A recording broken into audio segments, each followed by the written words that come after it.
Hello, welcome to Stop Now. I'm JK. I'm back this week for the Truth or Dare game show. A little bit early this week, as we all know that, like we did, had new team members joining us, and we had a very interesting session.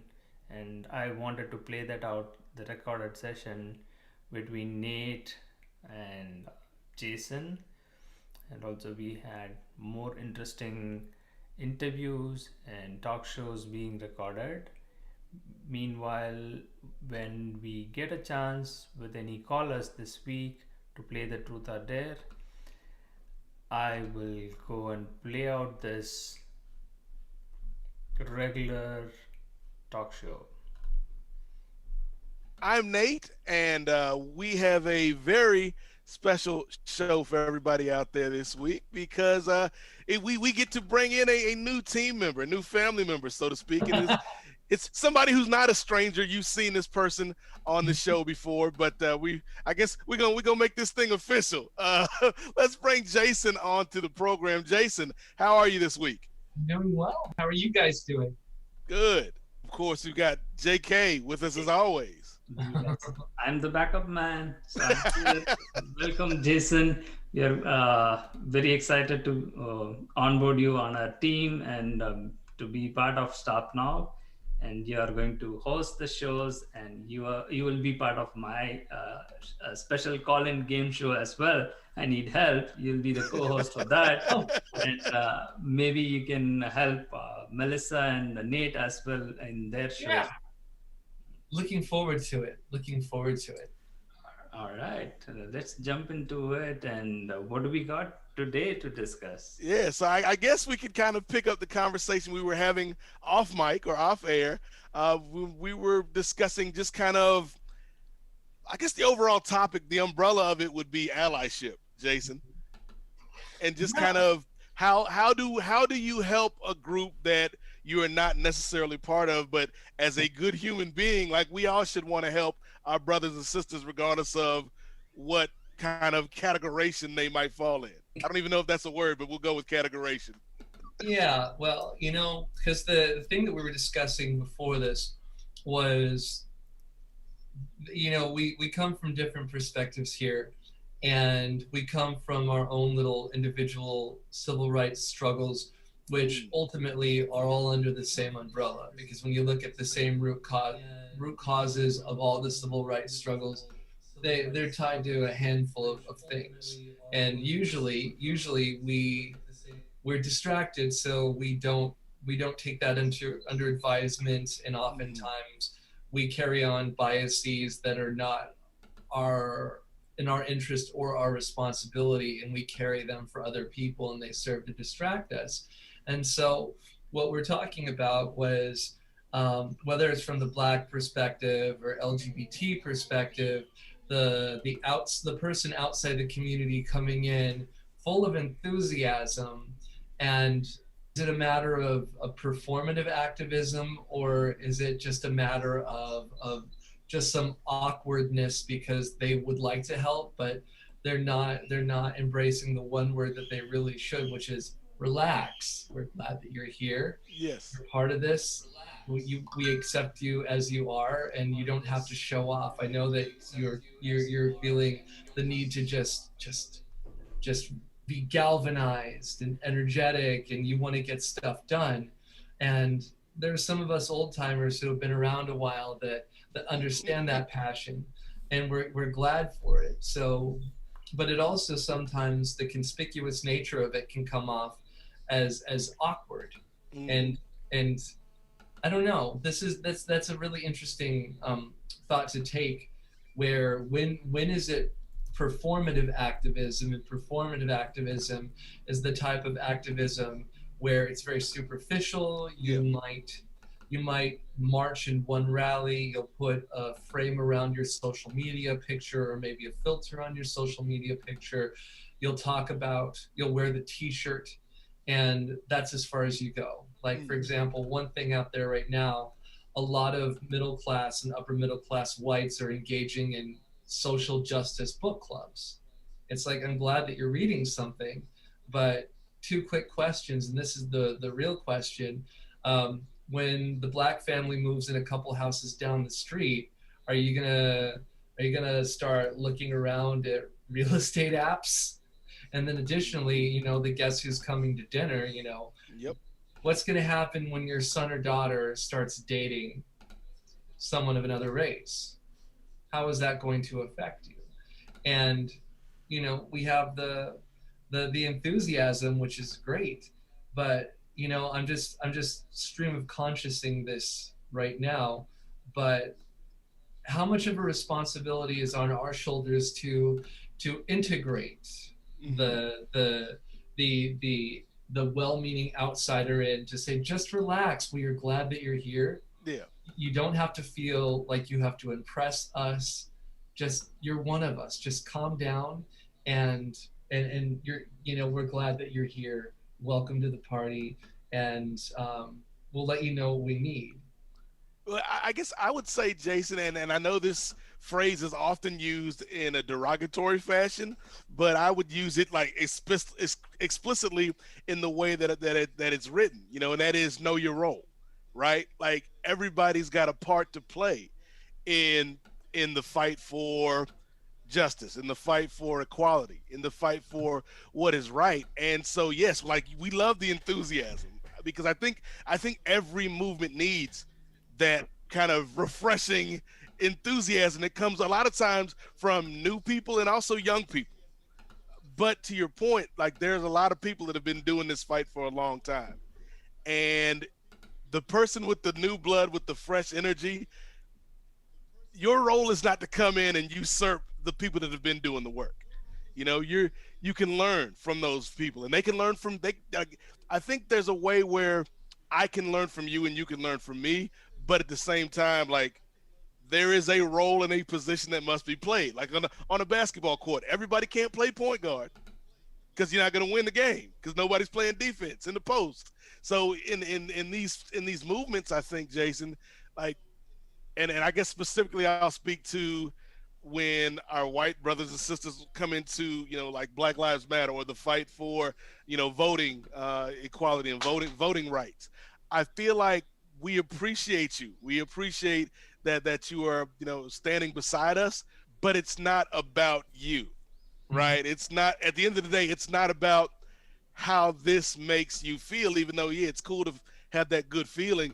It's about the work.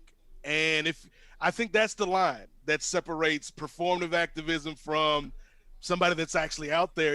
It's the work. So if you're not willing to put in the work, then I think that's when you lean towards, who are you really doing this for? And if you ask yourself that question, Jason, and the answer isn't for, like, others, isn't for, the people that are here hurting, if the answer is, I'm doing this for me, then it's not the right reason.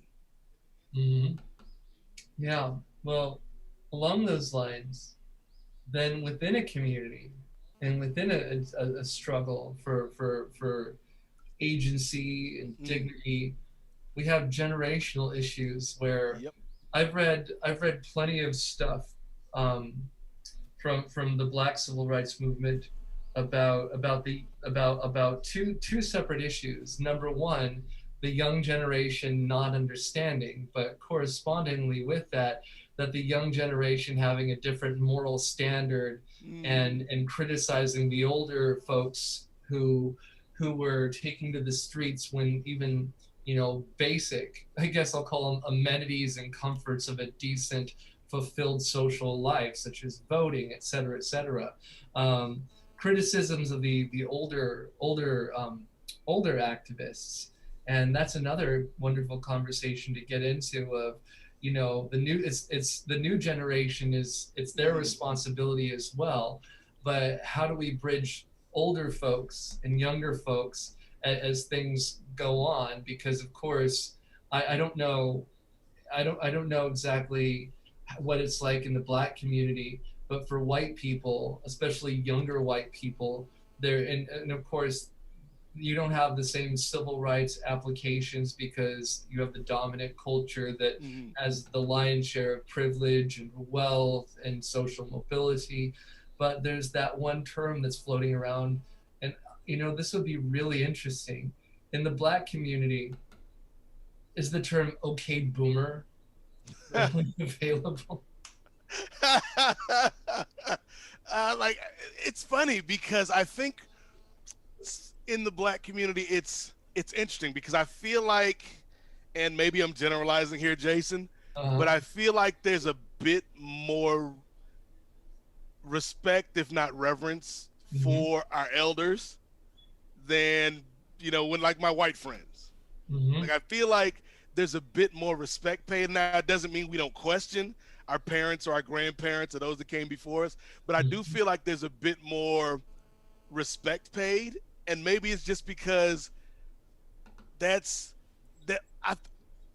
and I want to phrase this correctly because I'm not saying that there aren't generational issues in every community that kind of needs to be addressed, but I do feel like that's almost a fight that I don't feel like historically we've had the luxury to have. I feel like we've had it in pockets here and there, and you could talk about the difference between in terms of equal rights, like the more militant wings of movements, or the more moderate wings of movements. I feel like those are maybe more the lines that kind of divide us within the Black community, more so than age groups. Well, at least from what I've seen, there's, and I might be completely wrong about this, but there's a lot more respect for Black grandmothers within the Black community than white grandmothers within the white community. You're not typically afraid of your grandmother in the white community. So you wouldn't scared of Nana? Just and I think, and then we're getting deep into some things here, but I feel like, we talked about this with previous guests, like there is a generational trauma. I think there's generational trauma in general, but particularly when you talk about Black Americans, where so much of what happens today is reflective of what has happened before. And so, like, as it's a weird dichotomy because there's been a lot of disrespect and misogyny towards Black women from Black men, but there's also this level of deep respect because in a lot of Black households, it was mama or big mama, that was raising you. And so I feel like it's a lot of stuff that just kind of tied up in the formation of this country, and it's like this week we've been talking a lot about policing, and it's like that has roots, in the formation of this country, and its echoes are still felt today. So it's very, I don't think it's an easy answer. I guess it's the short answer. I guess it just depends on where you're from. If you're from a more pluralistic area, you're going to have a completely different perspective than if you're from a more ethnically homogenous area, like in Oklahoma, for example. If you're from Brooklyn, you're going to have a different perspective on race than if you're from, Shawnee, Oklahoma. And, the real solution. Well, I also think it just hit me, just kind of clicked into my head there, Jason. Like, we're talking cultural things here, but it's also economic as well, right? Because, I've grown up with people here in Virginia, that lived in a trailer park, and their experience is much different than somebody living in Virginia Beach on the ocean front, right? And just because there's luxury in luxury, there's certain things that a parent can almost get away with when they don't have to worry about just surviving. Oh yeah. Well, one thing that comes to mind, I think the one solution is conversation like we're having today, and to have more conversations like we're having today, because you want to, even though we're all men on the conversation right now, the thing is that we're all from completely different backgrounds. Like Nate, I assume you're from the South. Yep. And I'm from the Midwest, and I moved to California. And JK, you're from much further away and much further south. And the thing is that, Nate, you and I come from an Abrahamic Western background, and JK does not. And the thing that we have to always remember is we need more conversations like this that are open and honest and candid. And we go into that environment, knowing that it's the sandbox and we're going to play in the sandbox and things are going to be messy. But the thing is that we have to realize that we have a commitment to each other. So when I'm asking questions, and we realize that if somebody says something that is based on a big misconception about gay people, for example, I'm not just going to freak out and just get completely offended and throw things and yell and say, how dare you? Because the whole point of today in our conversation is I don't understand everything, and I have misconceptions, or I've heard things like I mentioned before, like from what I've read and I understand about the Black community, and it's just like, well, that's not exactly what it's like, or that's not what exactly it's like to be an immigrant in the United States. We're all here to bring each other along, and we reserve the right to be messy and to help clean up each other's messes, because at the end of the day, our final goal is to get there together and lift each other up and support each other. And that's part of having a good faith conversation, I think, right? Where everybody, like, we can get into these discussions that can be messy, or can be, confusing for some of the viewers out there, or can, maybe make them rethink some things that they've long held. But it's a good faith conversation. It's not three people coming to fight about something, which is 90% of the internet. When you talk about the way people interact from different viewpoints. Yeah, Nate, I mean, I'm coming from the bad faith. I don't have a faith. I'm taking that to the next level. You're here to fight, JK. Yes, I want to fight. And on that note, I mean, generalization is always the norm, right? So on that note, even for me, like, my family and the way I was brought up was complete freedom. And I generalized some of the things in the Asian communities or Indian. I might be wrong, because even my friends say that, like, they envy me, and when they come to my home, or they say, like, even when I was 10 and 11, I used to debate and talk everything with my dad and mom, and we watched, like, with the psychiatrist shows and on sex and other things. They all got so I don't know how to put that. They expressed, like, wow, you have such a beautiful parents who give you so much freedom. We can't even talk to them these things. Many of my friends told that. And my parents have never touched me. Like, they never hit me or did anything. So mine was a completely different alienated environment within our society itself. So that way, like, I still struggle, like, why our own societies are like that. And my viewpoints are totally different. And that's why, like, my thought process and no God concept came in. And this is something strange, even more for me coming here. And this people, how they relate, and not just the culture, how they treat the immigrants and other people's sharing the stories. We did quite a lot of sex abuse, right? Those things are really traumatizing stories. And I'm shaken, right? Because I'm not exposed to those things. This is something new I'm doing it. Like, I was on a safer zone, I would say, like, so far. That's my point. And even you can pick on that, Jason. Some of the people, like, we are doing the experiment, and I'm wearing the mask every time, and people get always scared. Right? The minute, even some of the meetings, like, they just don't allow me. Some freak person is joining, and the mask is showing up, like, let's not let him in. So that is happening. And one other lady, like, she said, like, oh, I don't want this mask on my show. Yes, please. Either you show your face or you get out.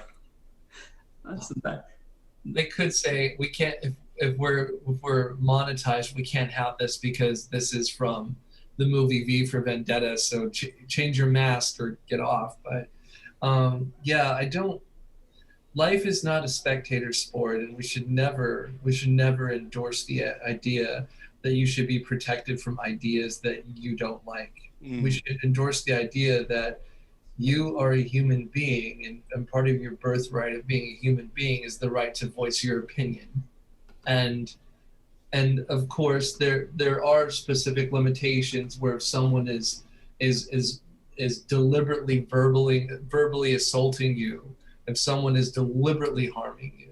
But why is everyone being comfortable all the time such a good thing? Why is that the end goal, for us to be comfortable all the time? We're not meant to be comfortable all the time. Most of us aren't comfortable even a slight percentage of the time. So why are we supposed to seek a life without any disruption or agitation? Do you know what agitation produces in mollusks? It produces a pearl. Without sand agitating an oyster, you don't get a pearl. But then again, pearls to swine, I guess. Well, it's the old saying, like pressure can bust a pipe, but it can also make a diamond. Yeah.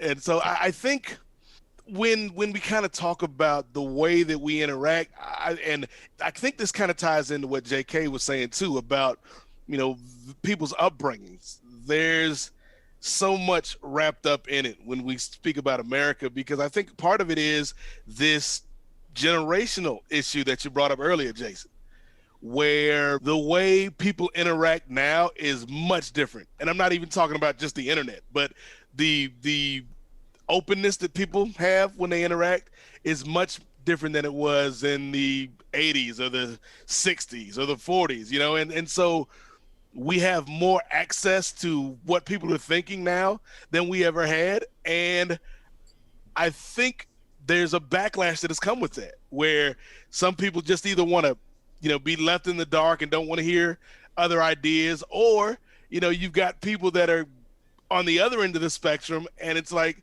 they're sharing too much, because some of the stuff these people are saying is just like, okay, so there's this theory and that theory, and I feel like.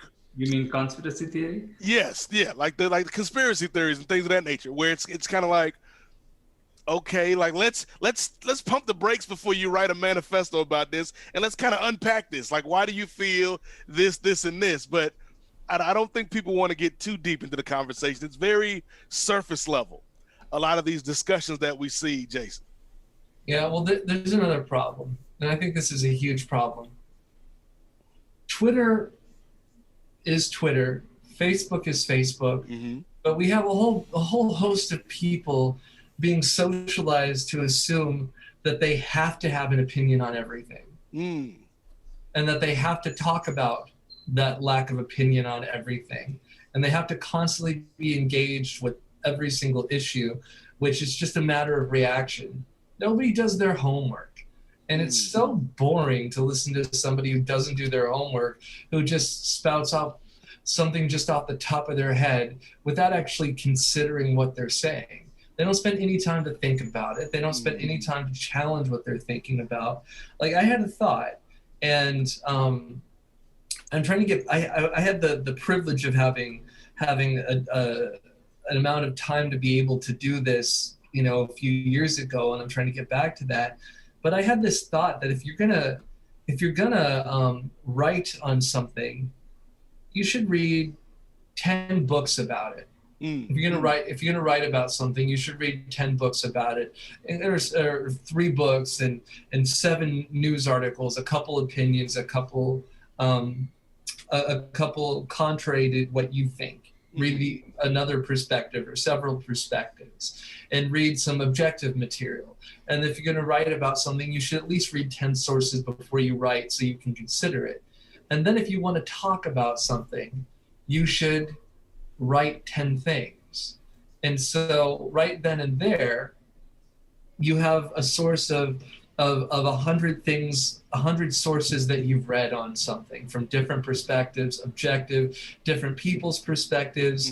And so that way, I guess ultimately, I think it's almost an insult if somebody just spews their opinion at you and wants to confront you with it, because they want to take your valuable time, and they didn't take even a cursory notice of of doing their homework.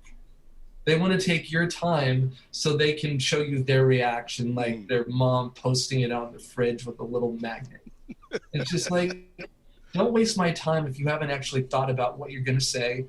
Don't waste my time if you haven't thought about what this actually means, because I don't have time for that. But if you're going to want to engage with me in conversation, you know, you owe it to me to actually consider what you're going to say, because my time is valuable and I'm going to do the same thing for you. And we don't have a lot of that. No, and I think well, it's two things: that lack of information, that lack of, I would even call it intellectual curiosity, maybe, like that lack of doing the work. But it's also combined with a lack of empathy. I think a lot of times where we might not agree on something, but that doesn't necessarily mean that I devalue you as a person. But I feel like that you can disagree without being disagreeable, you know, as the old saying goes. And I feel like that lack of empathy combined with that lack of information is kind of why so much of the discourse is where it is today, Jason. Well, I don't want to say that it's deliberate to keep the discourse at that level, but it sure seems that way. Because it just, what does this discourse do? You wind up with a large, a decent sized segment of people wanting to go out of their way to harm someone if they say something that was the mainstream thought even 6 months ago. And you can't expect everyone just to change their opinions or update what they're saying on every topic every 3 minutes, because that's what people who are quote unquote woke are expecting. Because they might not be focused on race, they might not be focused on economic justice.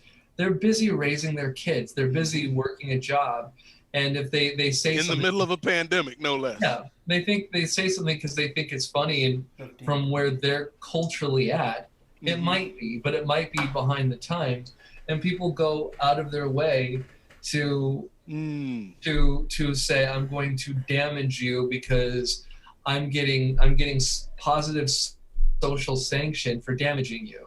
It's like it's almost seeming like a competitive form for people to try to cancel people that, you know. And at the same time, what we see from conservatives who tend to be evangelical Christians, we seem to see this side that it's celebrating and it's riding on feelings of persecution, and it's if outsiders are seemingly persecuting you, no matter whatever that means, then it means that you're doing the right thing and you have to stick to your guns. So it's this weird, and I guess it's almost beautiful how maybe it's deliberate from the outside, but how it's sort of organically organizing itself to the people who crave being persecuted because they have no other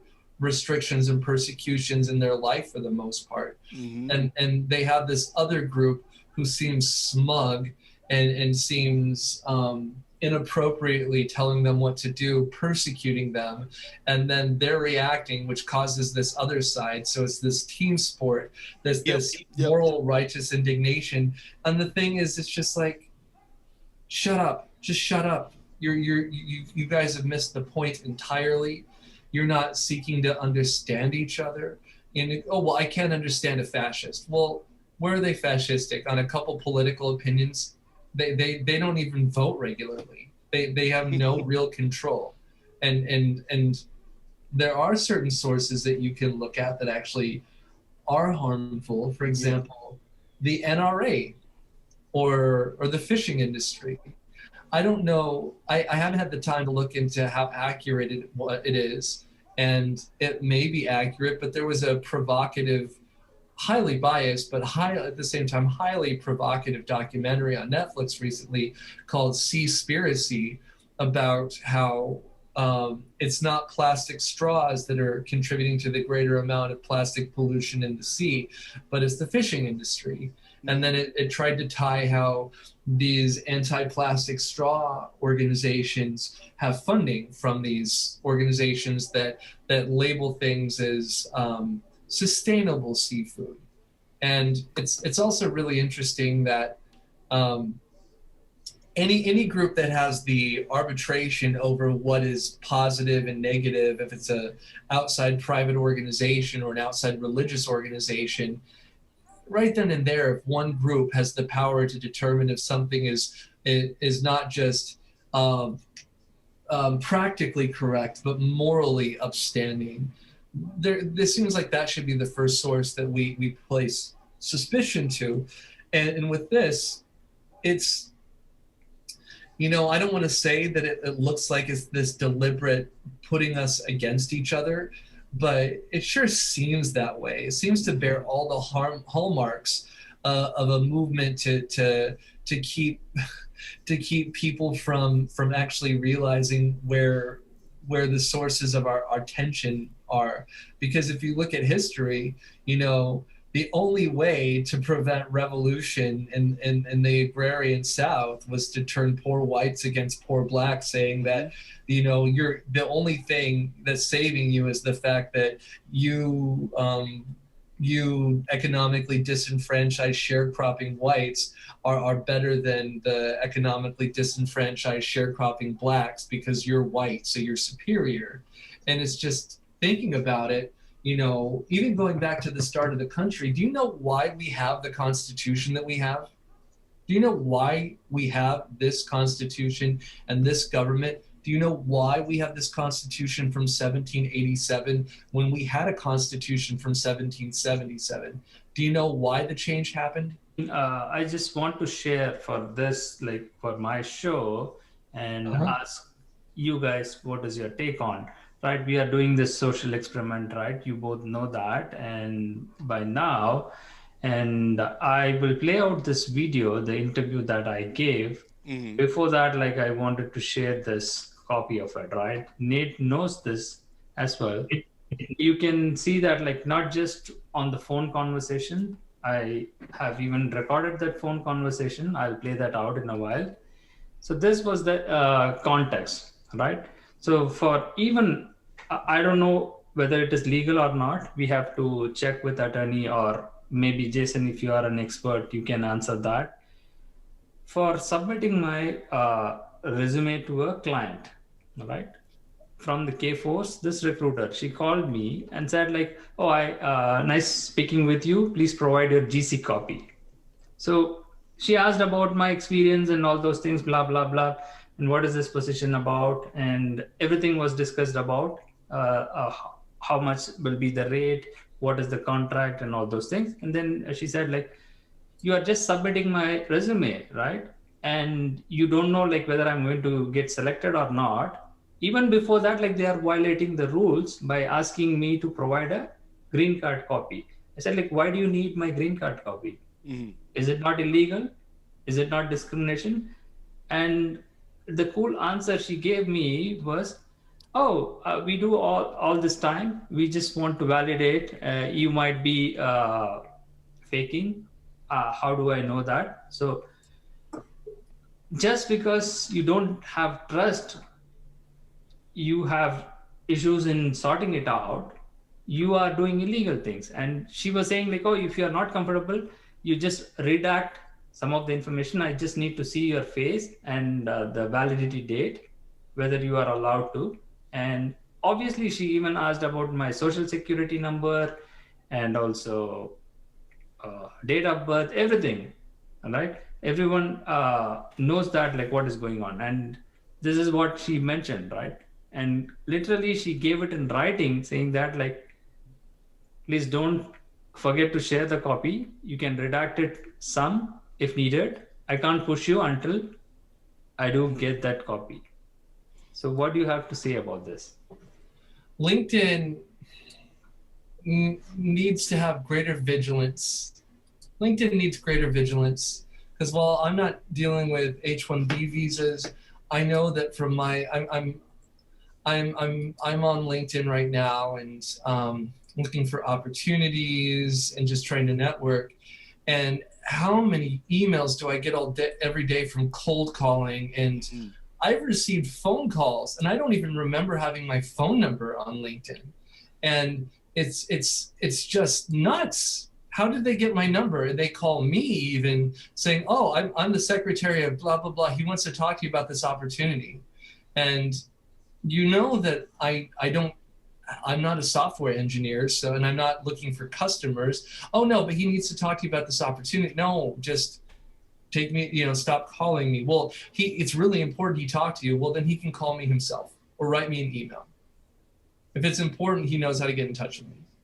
Just leave me alone. And how, I think LinkedIn needs to do a lot more to protect its users from just constant cold calling. Because a few years ago, LinkedIn was not like that. Now it's just, if you're on LinkedIn, you're just getting just bots are soliciting you and filling up your inbox. And I don't know how to stop it. And yeah, it's predatory. And why are they asking for your picture? Why are they asking for your information? It's kind of like, for example, I just moved back to San Diego from Austin. It's just a scam. Same with Craigslist. You're looking for an apartment in a different place. Oh, there's a 1-bedroom apartment for $595. Just forward us over the deposit and your information, and then we'll get you the key. Okay, thank you so much. Thank you so very much. And these little scams are nothing new in employment either. For example, you have multi-level marketing, as it's called, otherwise known as pyramid schemes, and there is an insurance company that's based on multi-level marketing, and oftentimes they will prey on immigrants. And my spouse is an immigrant, and the neighbor who was working for this multi-level marketing kept harassing my spouse, saying, oh, do you need a job? Are you looking for a job? Do you need a job? And then my spouse, who was still waiting on their work permit, said, my husband's looking for a job. And so the lady, my neighbor, who didn't know that she was talking to me, said, oh, well, if you're looking for a job, we have a job for you. Well, what is the job? Oh, you just come down for the interview. Okay, well, I want to know what the job is, what the pay scale is like, what the day-to-day operations are, and what is the company? Oh, no, just come down to the office. And, okay. And then I thought, I'm just curious now. I know this is a scam, but I'm just curious now. So I go down there, and it's an insurance company. It's a multi-level marketing insurance company. It's not Progressive. It's not State Farm. It's not the General. It rhymes with rhymerica. Yeah, I was going to say that, right? And so I go down there, and I'm not saying that what rhymes with rhymerica is a scam. I am not saying that at all, because, well, frankly, I don't have a large budget and I don't have an attorney on call. So I'm not, and I'm sure that Rhymerica, the company that rhymes with rhymerica, I'm sure that they have a very fat and happy legal team that's more than willing to send anyone who speaks out against them a cease and desist This letter. was Jason's last appearance on Stop Now, ladies and gentlemen. And not only is it a cease and desist letter, it's also an invitation to talk about your job opportunity.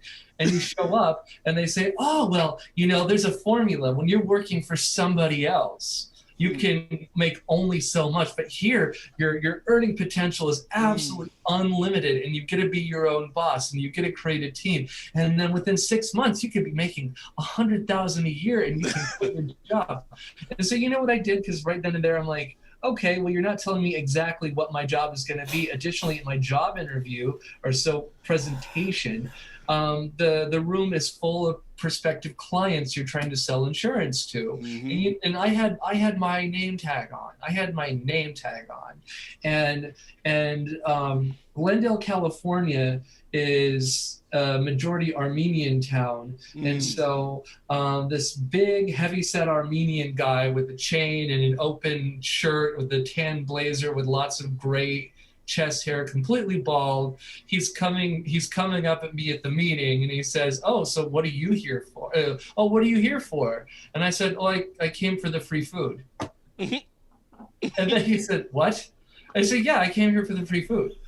And then he said, "What are you talking? There is no free food." And then who I presume his son was this very nerdy looking guy. He's just like, "Well, there might be donuts." No, there is no free food.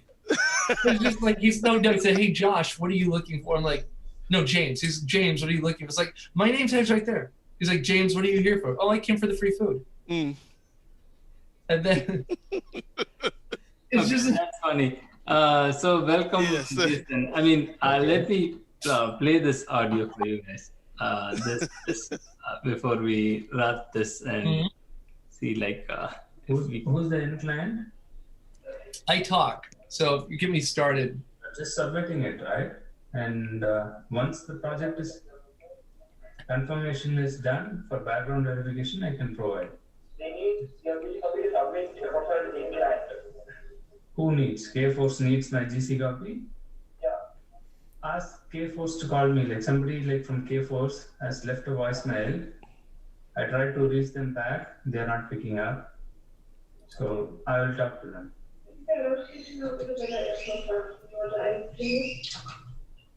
For a hybrid role. Yeah.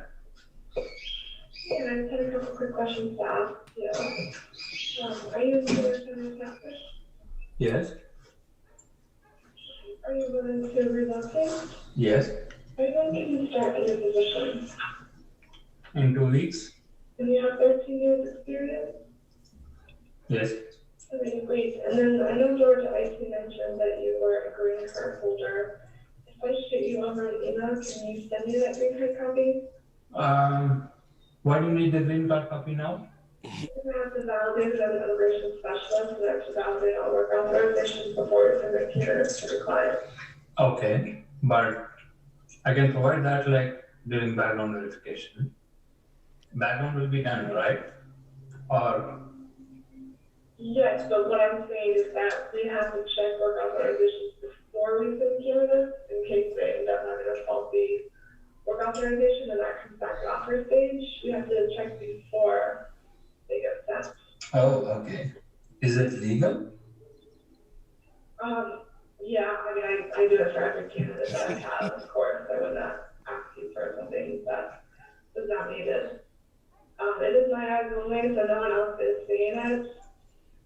We don't have to share it with Georgia IT or anyone like that. Just me, so I can validate the validity dates and your name and the card type. Oh, okay. So it's this position is on K-Force W2 or is it like you said like corp to corp, right? Yeah, corp to corp. So I got your profile from Georgia IT, so technically you would be W2 of Georgia IT. Oh, I'll be on Georgia IT W2. Right, is that okay with you? I think you spoke with them about this yesterday. Yeah, I did. On K-Force. Through K-Force, so I work with K-Force, and they sent me your profile, and through me, I send it to my show partner Laura. She's the technical recruiter. She's going to give you a call later this morning, and then she sends your profile to the client. So Georgia IT and K-Force to the client. Okay. So does that make sense? Yeah. Okay, are you still interested in completing? Yeah. Okay. Okay, so then if I shoot you over an email, you would mind sharing me at least, I mean, if you need to mark out a couple things, you can, but I do need to see your name, the list of dates, and the card type. Okay, sure. Okay. And then once I get that back from you, then I will have my sales partner Laura go over the role more technically with you. Okay, all right. Thank you. All right, cool. I'll show you that email right now then. Okay, thank you. Bye. Thank you. Have a good one. Bye-bye. So that is where like the sender, right? So it is, I just shared the email with you guys, right? So this is not even on their W2, right? it's a middleman, right? They are just a middleman and a staffing agency, and they have no right? They are saying like, I will be on some other company's W-2, which has to do the background and which has to verify any validation, right? So it's a simple process. It's a clear-cut legal violation. Everyone can understand that. But this is an ongoing thing, and this is how people are being exploited and being trapped in this game. So that's where like everybody who comes on H-1B visa, they feel that it's like a modern slavery. You are just holding us like an hostage, and my employer is doing so many illegal things, and which I cannot report. If I report, I will get deported. so so where is the justice here? And actually the client, Nate, correct me if I'm wrong, I forgot her name, the human trafficking attorney, like what is her name, like she mentioned it, right? Slipped my mind. I'm blanking too, unfortunately, but yes, She did mention that, like, yeah, it's a top company. It will be like the client will be for a bank or some other company like Bank of America or Capital One or a different company. And K-Force, Cognizant, these companies are like holding people in the middle as a hostage and doing these things, horse trading things. And the actual employer is like down the line with two other vendors.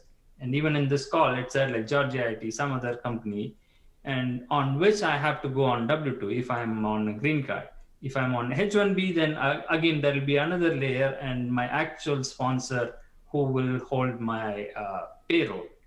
And the surprise part, in many cases, stories that was shared, they don't even run the payroll and they just keep them on the bench, they call it as, which all the attorneys say that like it's a violation, they cannot do that. And it is being reported by everybody that it is a normal practice. They do that. Unless we get paid by the end client and all these middle layer vendors get paid their commission, the end employee doesn't get paid. So this is what is going on. And I don't know, what is your take and how do you guys see this as a funny thing, or is it like going to stop anywhere soon? Oh, go ahead, Jason. Oh, no, go ahead. I was going to say real quick, like it's something that, you know, we've talked about before, JK, where there is this layer of quote unquote deniability that these corporations can hide behind because they are using these middlemen, so to speak, these go-betweens. And I don't know, and maybe you can speak to this, Jason. I don't know what it would take for these corporations to have a conscience, you know, because I forget whether it was Mitt Romney or some Republican that corporations are people too. So if corporations are people, where is the corporate conscience out here? There's no corporate conscience. They're stemming back to a railroad law case in the 19th century. Corporations have some of the rights of individuals. And when corporations initially got started, they had sundown clauses. Corporations would form for a purpose and they would be over at a particular time. And the thing is that people don't die from old age. And can you throw a corporation in jail? Can you do something like that? No, you can break it up and then they can go and buy off the pieces of that and build it up again. A lot of the issues that we're dealing with today are not new. They're ongoing. The perspective on the rights of immigrants, on the rights of workers, et cetera, et cetera. These are perennial issues that we engage with constantly. But these issues, the predatory nature of these staffing agencies and these scams, these are new issues. What year was the National Labor Relations Board established? 70 something, the NLRB. And with the globalized nature of the economy, with the H-1B visa, this is something that we need a new legal architecture for. This is something that we need a new legal architecture for, because with technology, things have changed. And sometimes the laws are, oftentimes laws are not written with substantial substantive change in mind. They're written with what's happened in the past and what's going on today. So I think that this would merit at least some kind of investigation to see if these particular actions, because at the same time, how are you going to police this? These people can pop up quickly and disappear. How are you going to catch them? How are you going to police this? What kind of administrative burden does it play here? Yep. Exactly. Right, Jason, on that, right? So you cannot do anything. You cannot stop them because all these people are out of jurisdiction, right? The recruiters who are calling, except for this lady, right? The K-Force one, she might be in United States. Most of them are in India. They just say that, like, even we have those calls, right? You can't catch them. You can't. These are like, I don't know. It is not prosecutable. Even with the Nate on that, like we will share that story at a later time. So one other story, like it points with evidence, complaining it to Department of Labor, and that investigation is going on for more than 4 years. Can you believe it? A simple, straightforward case of violation that has been reported, and the investigator are investigating it for 4 years, and they are sending him email or mail notice every month for almost a year, saying that we are still investigating your case about your employer. Yeah. So what happens? Like the person ends up as an illegal. He loses the status. He exits the country, right? Because of fear of being deported and not able to pay the bills. If you don't earn, you don't have work authorization, what are you supposed to do here? And some, they end up as sex traffickers. Is there a technological way we can resolve this in terms of tracking down the IP addresses? I'm not a tech guy, but we have, there's a lot of, another a concurrent issue right now, and I'm sure both of you guys have gotten this. Hello, this is the IRS, and we have a warrant issued for your arrest for unpaid taxes. We are coming to your house. You have to get us a gift card right now at the amount of $3,720, or you will be going to jail. And the thing is that I'm trying to remember exactly how much he had said, but I finally got one of these people on one of those scams, and those are all from India as well. Those IRS scams. I got him to admit that some days they make an excess of 15,000 American dollars a day from scamming people in the United States. Because I had to coax him. I had to say, listen, I'm not going to argue with you, and I'm just curious because I'm fascinated by this, and please don't hang up.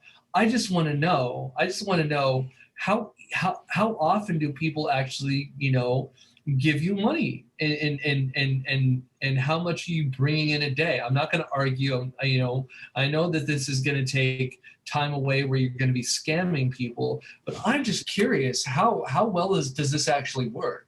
Yeah. They can bring in $15,000 a day.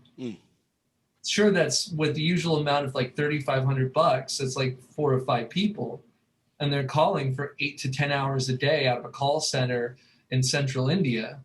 And the thing is that we can trace and we can know where this call center is.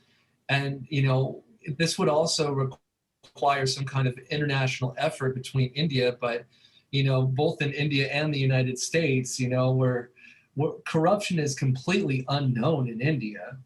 Corruption is completely unknown in the United States. So trying to track things down would certainly work, right?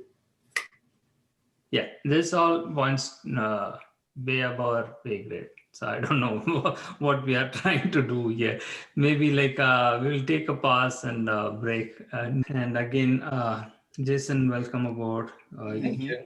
Interesting work for you, and you can be the undercover agent and you can even play the Nate's profile. You can Yeah. take the calls if you are willing to do. And we wanted maybe- to know more about maybe- your. You know, wind up getting a better job. Yeah. Now that's being a good ally, Jason. That's helping out. I appreciate that. And then once I get a better job, I can donate money to the show. Yeah. Yeah, that's a challenge, right? I'll make sure like you will get a job. This one, right? We have set up a project manager and scrum master role profile for Nate. We can convert that to Jason, and you can try to do that. And I have even cleared the interview for some of it, like, so he might get an offer sooner. You might get an offer. I can, if you give me 4 weeks, I can 100% sure I can guarantee you that I can place you in a job. That's a deal. That's a better guarantee than the company that rhymes with rhymerica. All right, this was the final talk we did for almost an hour, and we are coming to end of this week's Truth or Dare game and show. Right, we will expect more stories and callers in the coming weeks, and we will have more fun and more games to play. All right, thank you all. Have a wonderful Sunday, and I'm signing off for now. Bye for now.